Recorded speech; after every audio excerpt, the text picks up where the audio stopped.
Hello friends, welcome to my channel. আমাকে কিন্তু তোমরা সাবস্ক্রাইব করতে ভুলো না। আর সাবস্ক্রাইব করার সঙ্গে সঙ্গে বেল আইকনটাকে কিন্তু টিপে দেবে, তাহলে আমার যখনই ভিডিও আসবে তোমাদের কাছে নোটিফিকেশন চলে যাবে। তো চলো আজকে আমি আমার টপিক নিয়ে শুরু করি। আজকের টপিক হলো, যারা সময়কে মূল্য দেয় তারাই কিন্তু সাফল্য পায়। এই কথাটার একটা ভীষণ বড় অর্থ আছে। সেটা হলো সময়। সময় একটা এমন জিনিস যেটা একবার চলে গেলে আর আমরা কখনো ফিরে পাই না।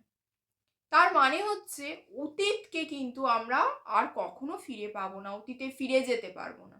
তাই অতীতে আমরা যা যা ভুল করেছি সেই ভুলগুলোর কথা চিন্তা করে হতাশা করে কেন করিনি এইসব কথা চিন্তা করে আমাদের সময় নষ্ট করলে চলবে না। আর ভবিষ্যৎ ভবিষ্যৎ তো আমরা কেউ জানি না। আমাদের কারুর জানা নেই আমাদের আগামী দিনে কি হবে।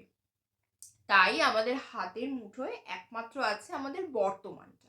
বর্তমান মানে হচ্ছে এই সময় যেটা আমরা কাটাচ্ছি, যে সময়ের মধ্যে দিয়ে আমরা এখন চলছি। এই যে আমি তোমাদের সঙ্গে কথা বলছি, এটাই কিন্তু আমার একমাত্র বর্তমান।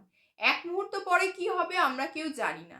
তাই তোমরা সবসময় নিজেদের জীবনে যা লক্ষ্য আছে ঝটপট সেরে ফেলো।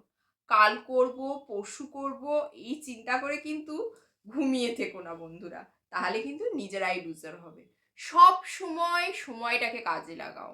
যে সময়টা চলছে সেই সময়টাকে সুন্দরভাবে কাজে লাগাও, খুশি থাকো, আনন্দে থাকো, জীবনটাকে ভরপুরভাবে বাঁচো। এটাই হচ্ছে জীবনের রিয়েল বাস্তব। আর যদি হেলায় হারাও, কাল করব, পরশু করব এই করে করে চিন্তা করো, জীবনে কিচ্ছু করা হবে না বন্ধুরা। আমার কথা মিলিয়ে নাও, জীবনে কিচ্ছু করা হবে না। একমাত্র বাস্তব হচ্ছে বর্তমান। তাই বর্তমানটাকে কাজে লাগাও, বর্তমানটাকে চুটিয়ে আনন্দ করো, উপভোগ করো। আর অবশ্যই যা তোমার জীবনের মোটিভেশন সেটাকে কিন্তু অবশ্যই পূর্ণ করো। তবেই তুমি জীবনে সফলতা পাবে, চরম শিখরে পৌঁছবে।